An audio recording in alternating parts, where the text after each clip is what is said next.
அனிதா அந்த பொண்ணு கிட்ட உனக்கு தெரியாம இது நடந்திருக்காது, என்ன நடந்துச்சுன்னு உண்மையை சொல்லுன்னு கேட்க, ஆன்லைன்ல பார்த்து கர்ப்பத்தை கலைக்க டேப்லெட் யூஸ் பண்ணலாம்னு பார்த்தேன். ஆனா மெடிக்கல்ல கேட்டா டாக்டர் பிரிஸ்கிரிப்ஷன் இருக்கா யாருக்குன்னு கேள்வியா கேட்டாங்க. என்ன பண்றதுனே தெரியல, பீரியட்ஸும் வரல.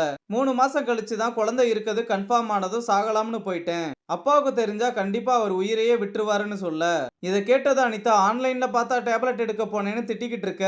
அப்ப ரதி வரவு ரீனா நடந்ததை சொல்றா. ரதியும் அவங்க அப்பா கிட்ட சொல்லிதான் ஆகணும், வேற வழி இல்லைன்னு சொல்ல, ரீனாவும் நான் இதை பாத்துக்கிறேன்னு சொல்றா. இங்கே தேஜுவும் நவீனும் மோகனோட ஃபைலை கண்டுபிடிச்சதும் தேஜு இவனை எங்கேயோ பார்த்த மாதிரி இருக்குன்னு சொல்றா. அப்புறம் ரதி கிட்ட அந்த ஃபைலை கொண்டு போய் காமிக்கிறாங்க. ரதியும் அதை ஆர்கே கிட்ட காமிச்சா அவனை பார்த்துட்டு இவன் தான் அது, ஆனா அதை இவன் பண்ணிருப்பானான்னு கேட்க, ரதியும் எனக்கு தெரியல, அவனை மீட் பண்ணாதான் தெரியும்னு சொல்றாங்க.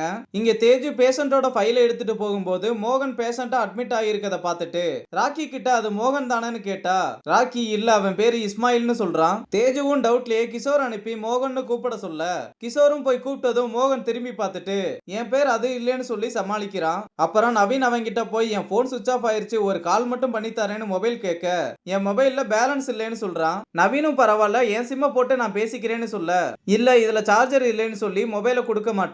இதையெல்லாம் பார்த்துட்டு தேஜுவும் அவன் தான் மோகன் கன்ஃபார்ம் பண்றா. இங்க ரீனா அந்த பொண்ணு கிட்ட வந்து சர்ஜரி பண்ணி தான் குழந்தைய வெளியெடுக்கணும், ஆனா அதுக்கு உங்க அப்பா பர்மிஷன் கொடுக்கணும்னு சொல்ல, எங்க அப்பா கிட்ட சொல்ல போறீங்களான்னு அந்த பொண்ணு கேட்டா, இல்ல நீ தான் சொல்ல போறேன்னு சொல்ல, நான் எப்படிக்கா அவர்கிட்ட சொல்ல முடியும், அவர் உயிரையே விட்டுருவாருன்னு சொல்ல, உன்னோட இந்த நிலைமையை உங்க அப்பா மட்டும் தான் புரிஞ்சுக்க முடியும்னு ரீனா எடுத்து சொல்றா. அப்புறம் அவங்க அப்பா வர அந்த பொண்ணு பிரெக்னண்டா இருக்கேன்னு சொல்லவும் அவங்க அப்பா அதை கேட்டு அதிர்ச்சி ஆகி விலகி போக, அந்த பொண்ணு சாரி கேட்க பக்கத்துல வர தள்ளி விட்டதும் கட்டல்ல வயிறு இடிச்சு ப்ளீடிங் ஆக ஆரம்பிச்சிருது. அந்த பொண்ணு வழியில கத்த எல்லாம் ஓடி வந்து பார்க்க, ரதி வேகமா ஆபரேஷன் பண்ணணும் இல்லைன்னா 2 பேர் உயிருக்கு ஆபத்து, உங்க பர்மிஷன் வேணும்னு கேட்க அவரும் சரின்னு சொல்றாரு.